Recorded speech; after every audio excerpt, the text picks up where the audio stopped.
I love the box office and all the stuff that comes with the financial side of it, because it can be used to kind of gauge where the movie industry is going. It's a vastly different topic than what we were just covering, but I kind of wanted to break these up. But this is an article about Venom, Venom Let There Be Carnage, which came out about a month ago. And it says, will Venom be the next Hollywood film with China trouble after The Eternals, Shang-Chi, and Black Widow? And that's because a lot of what we see in Hollywood now, it caters to China as a market, meaning that they include characters that they think Chinese audiences will want to see. They make movies with China in mind as a box office because it's the second largest box office next to the United States. There's a large amount of people, just the population in China is like what? 1.3 billion. 1.3. Oh my gosh, you knew that off the top of your head. Yeah. We need him as a co-host. That's true. Like he can just fact check. Well, yeah, but I worked for the Epoch Times for several years, that is true. Okay. I learned everything there is to know about China. We forgot to ask what's your background, how you got the job, but it's okay. Now they know. Yes. So basically, a lot of these movie studios, it's why there's always arguments happening about LGBTQ representation in movies. We always promote it here in America, as we should, equality and everything like that. But when they release these movies in China, those scenes are always suspiciously cut out of the film, and so for all the virtue signaling Hollywood does, they always end up bending the knee to the Chinese market. And Shang-Chi and Black Widow and The Eternals, all Marvel movies, didn't have Chinese releases this year. That's shocking to me. Shang-Chi didn't, because they felt that it was overtly stereotypical of Asians and with martial arts, which oddly enough in America, we would consider it racist to not have them be martial artists, because they say, like when Danny Rand, the character of Iron Fist, is a white martial artist, they're like, that's cultural appropriation. So we're just as weird here in America. I think you might have just cracked the woke code. Yeah. Well, the code is that there literally is no sense to any of it. Yeah. It's all self-indulgence. So, and then The Eternals didn't get its release because the director, Chloe Zhao, she is a dissident from China. She escaped China and lives here now and is critical of the CCP. So this article talks about Venom, and I just think it's really interesting because all of this stuff, they're moving these markets now, and they're trying to get away from China. So you're seeing them cater less and less. And the article says, yet another week has passed without any news of a release date for Sony's Venom Let There Be Carnage, which debuted #1 stateside on October 1st. In China, rumors have quietly circulated that it may be due to 2 anti-China interviews that star Tom Hardy gave at the Cannes Film Festival back in 2012 while promoting the film Lawless.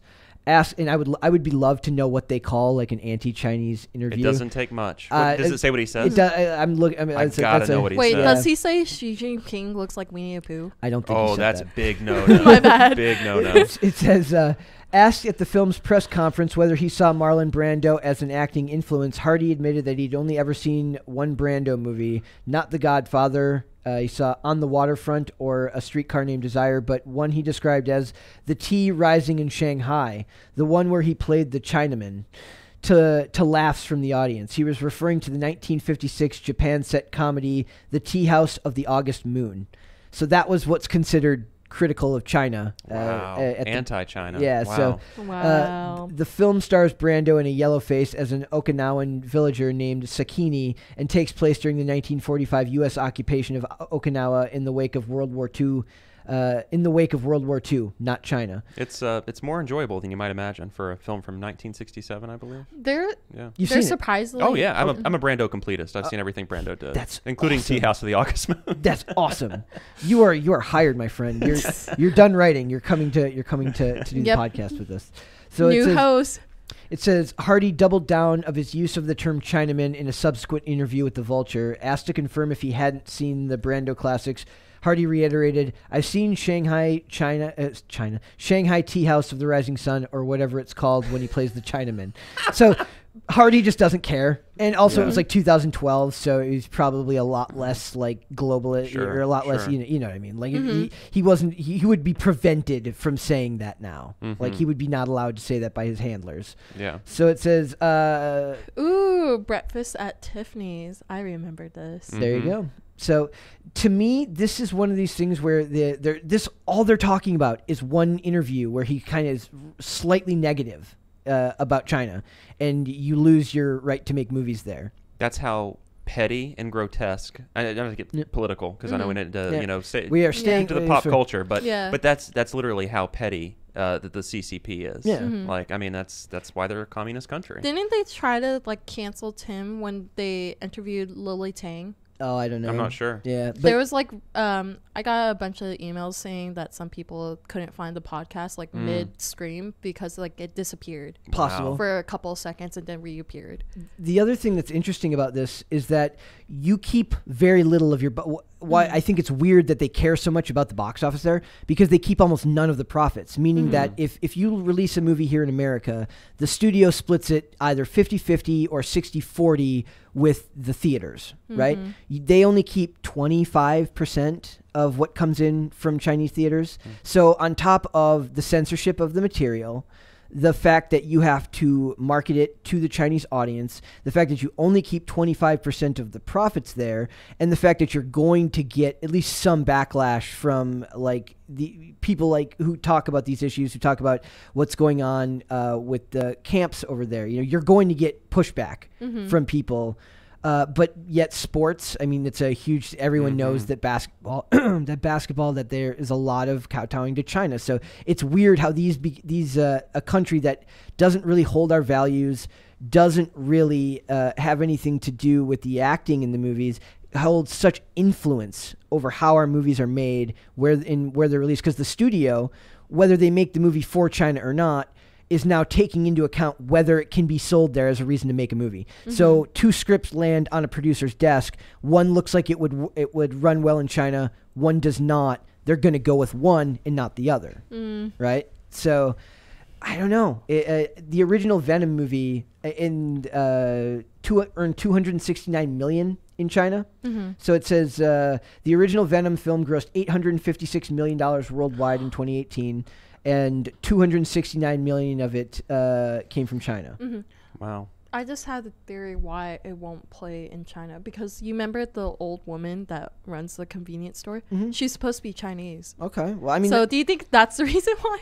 Well, sorry, I'm just doing a speculation. But she was in the first one, and the first one released in China. But she didn't talk that much. This one, she talked a lot. I mean, you've seen it already? We watched it together. We saw it. Gotcha.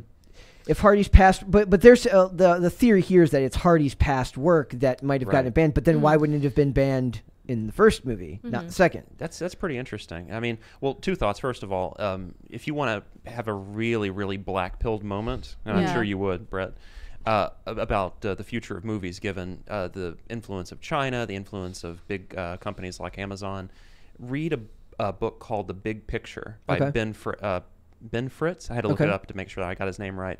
Tremendous book, and then he dedicates a chapter or 2 on China and really delves into how studios are influenced by Chinese money and the Chinese government, up to the extent of they edit scripts.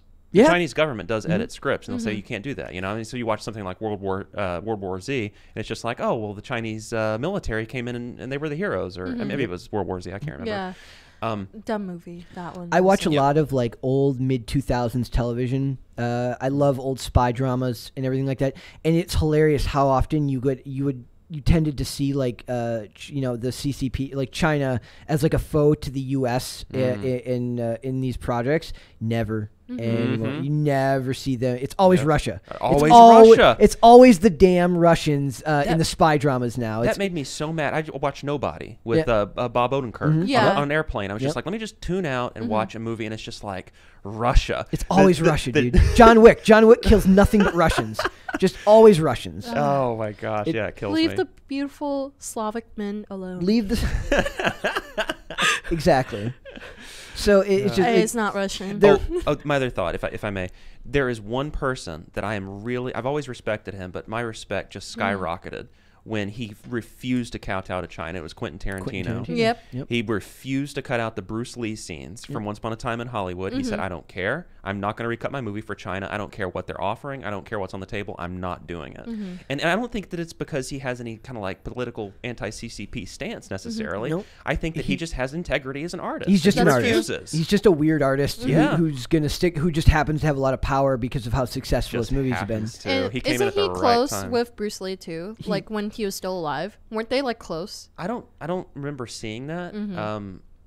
I think that he had a very close relationship with his movies. I think that his movies were a big impact on him. Yep. Okay. That's interesting because it's also Joker. They were going to edit.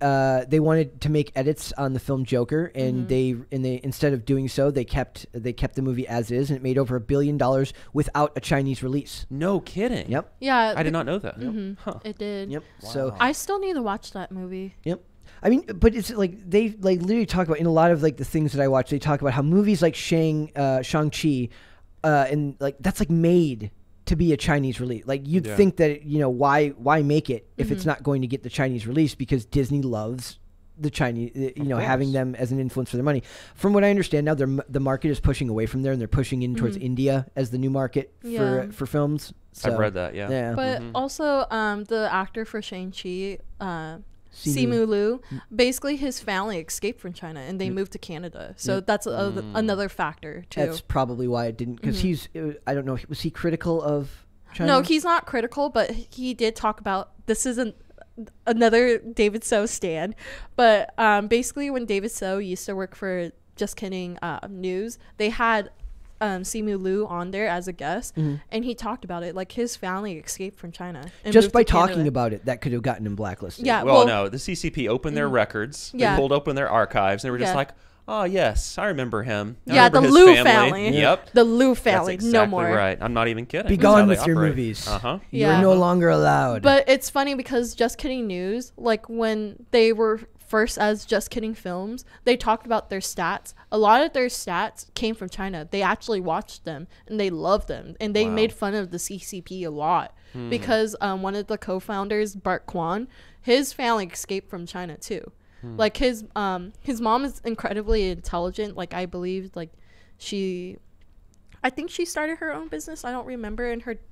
And his dad was like a poker dealer, like how my grandfather was. But they're not really big fans of the Chinese government. Yeah. Like the mom still practiced like Taoism. Oh, that's not allowed. Yeah, it's not allowed, and she's like very Buddhist, and like I think he mentioned it once, but they did mention their stats. Like a lot of people from China love their content, so it's kind of weird because he was on the show, and the CCP loves watching them. Wow. This is like a weird topic because this is like we don't want this to be a political issue, right? I don't care about the politics of it, but it is inherently related to the entertainment industry because they're so linked now. So it's like you have to find a middle ground, right? I don't care about China as a government. I care about how it's affecting how our movies are getting made. If it's affecting the way that these industries, which have meant so much to so many of us, I grew up, movies were escapism for me, a big part of my childhood. And now you see that the way movies are being made are changing because of outside influences. It's both pop culture and something else. And that to me is both interesting, but also a little bit terrifying. But it's the delusion of the disillusion of art. Like we're not a culture that appreciates art. Mass-produced art now. Yeah, exactly. I mean, and not every movie has to be art. Nope. I mean, it's not some hallowed thing that we all aspire to. Like there has to be escapism, and I'm not necessarily sure that all of escapism is art. But we are a culture that does not understand or appreciate art right now, and it's really it's really depressing. Frankly, it is true. And also, the art is just not what in my opinion, at least on the mass-produced level. Maybe it's different for if we're talking like you can say it. You can say art sucks. Street level art might be fine, but when it's coming to Hollywood mass-produced art, I don't think that it is. No, I disagree. Street level art sucks too. Okay, well there you go.